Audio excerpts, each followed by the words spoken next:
Ancelotti prepara novidade na escalação do Brasil para o jogo contra Senegal. Rodrigo Caetano, diretor da CBF, fala sobre a possibilidade de Ancelotti permanecer até 2030.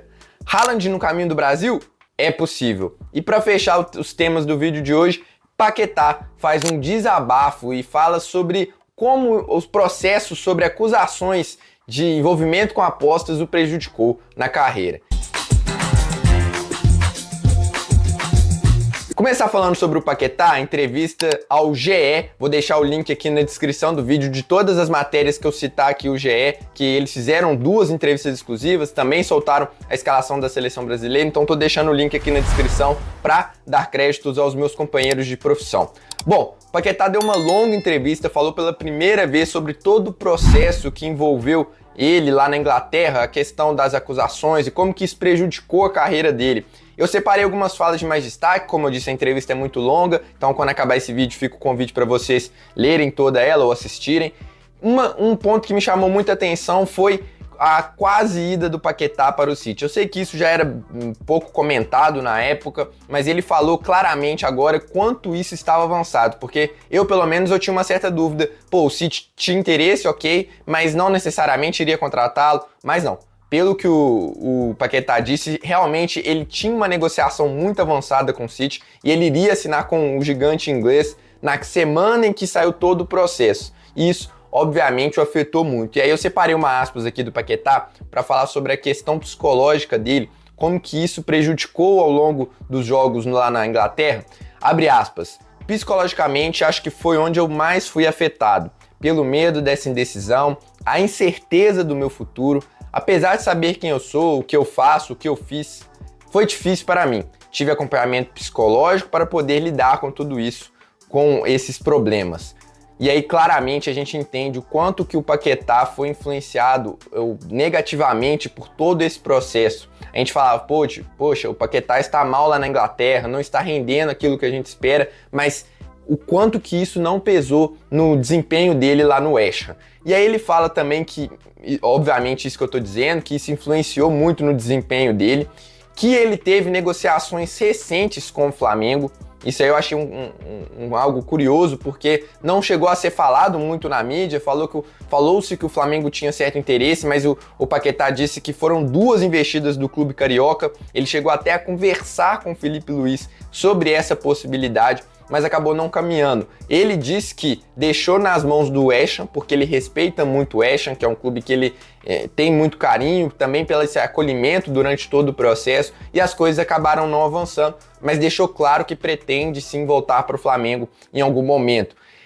Anteriormente, ele também disse que pediu para não ser convocado, teve um período ali que a seleção não estava convocando ele, foi em comum acordo, tanto o Rodrigo Caetano, diretor de seleções da CBF, quanto o Paquetá, eles chegaram num consenso que naquele momento o melhor era o Paquetá priorizar os julgamentos e também, cá entre nós, o Paquetá não vinha jogando para ser convocado nesse período, então, mas houve também um próprio entendimento do Paquetá de que aquilo não seria positivo para ele nesse momento. E algo importante também, ele disse ou prometeu que vai esclarecer toda essa questão envolvendo o processo, o que realmente aconteceu posteriormente. Ele falou que vai explicar detalhadamente, não quis dar detalhes na entrevista, falou que está organizando como que é a melhor forma de contar essa história detalhada, mas vai ser importante para a gente entender de fato, porque eu acho que ainda tem algumas pessoas, por mais que ele tenha sido absolvido, tem algumas pessoas que ainda ficam na dúvida se ele fez isso ou não. Então eu acho importante ele tomar esse posicionamento e falar mesmo com o público o que de fato aconteceu. E aí, para fechar, uma rápida opinião sobre o Paquetá, sobre essa questão toda. Realmente foi algo que prejudicou muito o Paquetá e a seleção brasileira, porque o Paquetá vinha sendo um dos melhores jogadores da seleção quando estoura esse processo todo.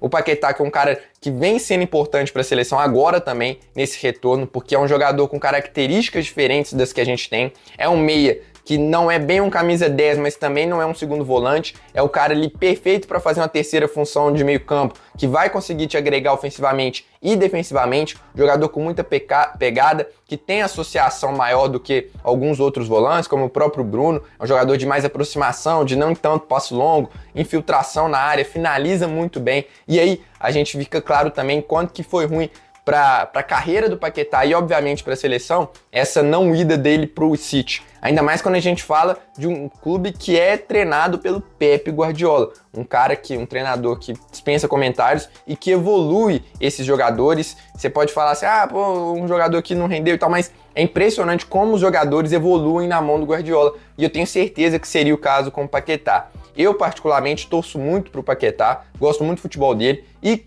quem sabe aí na janela de janeiro ele consegue, com todo respeito ao West Ham, sei que ele não vai forçar isso, mas seria importante para ele sair para um clube minimamente um pouco mais estruturado, apesar que agora o West Ham deu sinais de sobrevida lá com a troca de técnico, com o Nuno Espírito Santo, mas ainda assim eu acho que o melhor caminho para o Paquetá, mesmo faltando 6 meses para a Copa, seria encontrar um clube de um pouco maior relevância. Nem estou falando Manchester City, que eu acho que, infelizmente, esse barco já passou pro Paquetá, vai ser difícil ele voltar para um gigante. Mas, o próprio Aston Villa, que teve interesse nele, um time um pouquinho melhor da Premier League, um time um pouco mais expressivo da Série A, do Campeonato Francês, que foram lugares que ele já jogou. Mas vamos ver aí onde vai o Paquetá, e de toda forma, bom que ele vai esclarecer tudo isso daqui pra frente. E também em entrevista ao GE, o Rodrigo Caetano falou sobre a possível permanência do Ancelotti até 2030 e ótimas notícias para quem torce para a seleção brasileira. É muito possível que o treinador italiano fique até 2030, independentemente do resultado. Pelo menos foi o que garantiu o Rodrigo Caetano, abre aspas aí para o diretor da CBF. Por mais que ele tenha vindo para cá com um contrato e uma missão até a Copa do Mundo de 26, eu tenho certeza absoluta que ele gostaria muito de permanecer para o novo ciclo. Não tenho dúvida nenhuma. Ele está muito feliz aqui com a estrutura que a CBF coloca, com a tranquilidade que ele tem e o desejo dele é de continuidade. Então, claramente o Rodrigo falando que o Ancelotti quer permanecer na seleção e o próprio Rodrigo defende que isso aconteça. Mas Samuel, por que não renovaram então ainda? Isso depende muito mais dos diretores da CBF. Diretores, quando eu falo, são diretoria mesmo, presidente, vices, esses caras organizarem um novo contrato e chegarem para o Ancelotti. Não sei se isso vai acontecer antes da Copa do Mundo de 26, mas a minha torcida é para que sim, porque mesmo que o Brasil seja eliminado nas oitavas de final, um desastre aqui, sei lá, para Noruega, que a gente vai falar daqui a pouco, eu acho que o Ancelotti é o melhor nome para ficar na seleção até 2030. Eu tenho certeza que isso seria o melhor caminho para a seleção e eu vou torcer muito para isso. E nessa mesma entrevista, o Rodrigo Caetano ele confirmou que vamos enfrentar seleções europeias na data FIFA de março. Isso já era um planejamento antigo, mas agora ele é realmente confirmado pelo Caetano e provavelmente será França e Croácia. Vou abordar esse tema mais para frente aqui no canal, mas a expectativa é que o Brasil enfrente França e Croácia em março. E aí uma novidade também, né, dessa data FIFA. O Brasil pretende realizar dois amistosos em junho antes da Copa, já com o time convocado. O primeiro seria no Brasil, contra uma seleção não classificada para a Copa do Mundo. Isso aí depende basicamente de contratos. Pelo que o Caetano falou, esse amistoso é muito provável de acontecer. Dificilmente não teremos um amistoso de despedida, digamos assim, provavelmente no Maracanã. Falta ainda definir o adversário, esse ainda não tem rumores. O segundo amistoso seria já na base lá, Estados Unidos, México ou Canadá. E esse adversário justamente seria a Noruega do Haaland, chegando a terceira informação, apuração do Caê Mota e do Bruno Cassucci, também do GE, e também com confirmação do Rodrigo Caetano. Abre aspas aí para o diretor. A Noruega é uma das possíveis, tem jogadores nas grandes ligas, uma seleção que está mostrando nessas eliminatórias a sua força. Está entre as possíveis, mas requer uma série de negociações. Por isso que a gente toma muito cuidado em não gerar uma expectativa e depois não concretizar. Mas, cá entre nós, eu conheço muito bem o Rodrigo Caetano, para quem não sabe eu sou setorista do Atlético no site No Ataque, e o Rodrigo, ele só fala assim quando a coisa está muito encaminhada. Ele sempre tem os pés no chão. Quando ele fala que está ainda faltam algumas negociações, é porque faltam uns detalhes para fechar. Então, acredito que, diante dessa interpretação, é muito possível que seja a Noruega.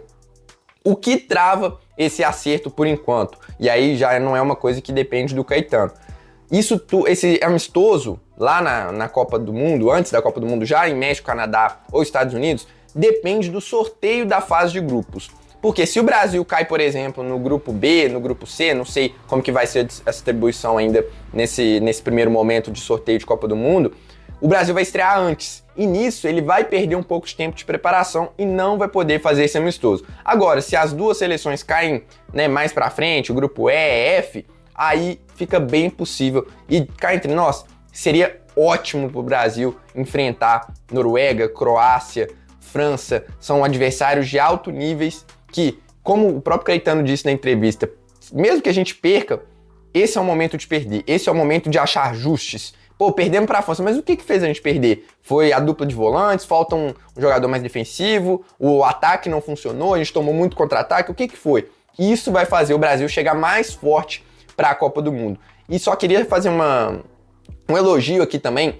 para quem não conhece muito, quem não acompanha esses bastidores da CBF, o Rodrigo Caetano é um profissional de excelência. Para quem não conhece, o Caetano, ele organizou muita coisa no Atlético. A diferença dele pro futebol geral, do futebol brasileiro, ele é muito acima. O Rodrigo Caetano é um cara que tem uma postura excelente, que foi jogador e sabe muito bem lidar com grandes atletas. Então, nesse sentido, vocês podem ficar despreocupados, porque por mais... Pode ser, claro, o resultado depende de muita coisa, mas em termos de preparação, de estrutura, de acomodação, de planejamento, eu tenho certeza que a CBF, comandada pelo Caetano, está fazendo o melhor trabalho possível.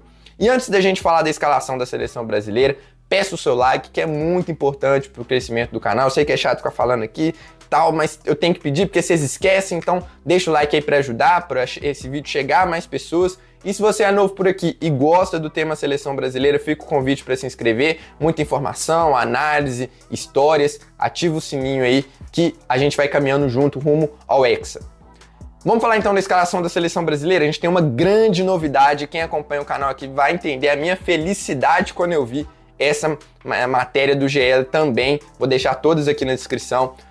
O Ancelotti finalmente vai testar o Militão na lateral direita. Eu falo isso com muita felicidade porque quem me acompanha aqui sabe o quanto eu gostaria de ver o Militão na direita. Pode não dar certo? Pode, mas é um teste que deveria ter sido feito até há mais tempo, na minha opinião. Mas a provável escalação da seleção para enfrentar Senegal, lembrando que o jogo é nesse sábado, eu gravo na sexta-feira, o jogo é sábado às 13 horas de Brasília, lá na Inglaterra, em Londres, no estádio do Arsenal Emirates Stadium. A provável escalação da seleção, não dá pra gente cravar, mas dificilmente vai mudar, tem Ederson no gol, Militão na lateral direita, Marquinhos e Magalhães na zaga e Alexandro na lateral esquerda, Casemiro e Bruno como volantes, Estevão, Rodrigo, Vinícius Júnior e Matheus Cunha no ataque. Então o Ancelotti mantém esse 4-2-4 e promovendo a entrada do Militão na lateral direita. Antes de comentar um pouco mais a fundo, vamos ouvir a explicação do Ancelotti do porquê da entrada do Militão nessa posição. Militão tem um perfil diferente de outros lateral direito, como pode ser Wesley, como pode ser Wanderson, e obviamente le vou pedir a ele se vai jogar nessa posição diferente qualidade, diferente maneira de jogar comparándolo com os outros. É uma opção que podemos ter na Copa do Mundo, essa que dá mais solidez ao equipo atrás, mas não é não porque hemos encajado 3 goles contra o Japão. Contra o Japão hemos evaluado os erros feitos para tentar de melhorar e nesse aspecto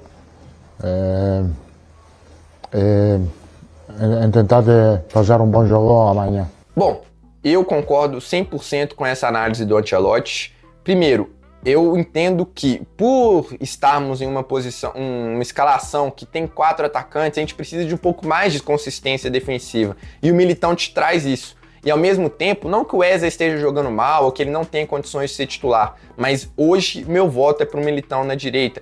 Muitos inscritos aqui falam também do Marquinhos ser esse cara na direita, ele já jogou assim no PSG, seria válido também, mas eu acho que o Militão tem um pouco mais de conhecimento ali da função e por mais que fisicamente talvez ele não esteja no auge, ele voltou muito bem da lesão. E defensivamente o cara é um monstro.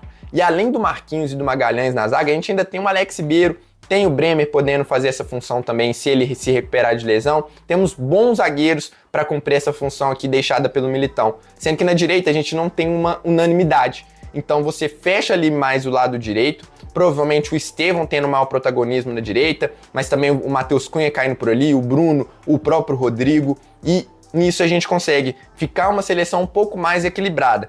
Samuel, qual seria a sua escalação para esse jogo? Eu não quero saber do Ancelotti, quero saber a sua. Vamos supor, né? Quem dera. Mas, cara, eu fecharia nisso aqui com uma mudança. Eu só colocaria o Caio Henrique no lugar do Alexandro. Por quê?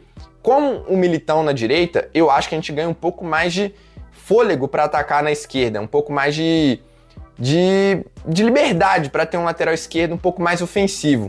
Sei que o Caio Henrique não é um primor defensivamente, mas será que nessa formação, com um pouco mais de proteção do lado direito, ele podendo atuar um pouco mais na base da jogada, nem tô falando para ele subir muito não, eu acho que o Caio Henrique tem que atuar ali quase como um meio campista mesmo, bem centralizado, deixa a ponta pro Rodrigo, pro Vini, pro Cunha, e de vez em quando ele vai dar um salto ali. Cara, eu acho que tecnicamente o Caio Henrique é o melhor jogador que a gente tem, e é um jogador que agrega muito na saída de bola, um jogador que tem um passe mais vertical do que o Alexandro, por exemplo, ainda que eu entenda a escolha do Alexandro por ser um jogador que defensivamente contribui mais do que o Caio Henrique, mas eu tenho minhas dúvidas físicas também com o Alexandro, não sei se ele aguenta 8 jogos de Copa do Mundo. Hoje meu titular seria o Douglas Santos, mas como o Douglas Santos não está disponível, eu daria minutos ao Caio Henrique com o time titular. Tirando isso, eu acho que tá perfeita a escalação. Ah, e o João Pedro, Samuel. O João Pedro, eu gosto muito, mas hoje não tem como tirar nenhum desses 4, por mais que o Rodrigo não esteja muito bem. O entrosamento dele com o Vini é muito bom. Acho que para essa formação faz mais sentido com 4 na frente. Matheus Cunha jogando muito no Manchester United, é um jogador muito inteligente. E cada vez mais a gente vai encontrando um time titular aqui. Hoje eu vejo pouquíssimas dúvidas, tanto na minha cabeça quanto na do Ancelotti. Eu acho que falta aqui definir de fato o lateral direito, acho que ele vai fazer esse teste com o Militão, e aí a partir disso, no março, a gente já vai com o time com a lateral direita já definida. Na esquerda eu tenho convicção que hoje o titular é o Douglas Santos, mas ainda está em aberto, e falta definir também quem do ataque vai sair para a entrada do Rafinha, porque cá entre nós, o Rafinha não pode ser reserva desse time, então tem que definir ali se vai sair o Rodrigo, se vai sair o Matheus Cunha ou se vai sair o Estevão. Isso eu tô curioso para ver ainda, porque nas últimas 2 datas FIFA o Brasil não teve o Rafinha. Mas obviamente eu quero saber a sua opinião, deixa aí nos comentários o que você acha da escalação, dessa questão do Paquetá. Você quer que o Ancelotti fique até 2030? E os rivais do Brasil até a Copa do Mundo? Gosta? França, Croácia, Noruega? Acha esse planejamento correto? Deixa aí nos comentários, e fica o convite também para você que não assistiu o vídeo, tá aqui um combinado aqui de informações sobre Tunísia e Senegal, quais as prováveis escalações dos times, as datas, os horários, os locais, as convocações, quais são os destaques dos próximos rivais da seleção. Eu fico por aqui, um abraço e até a próxima.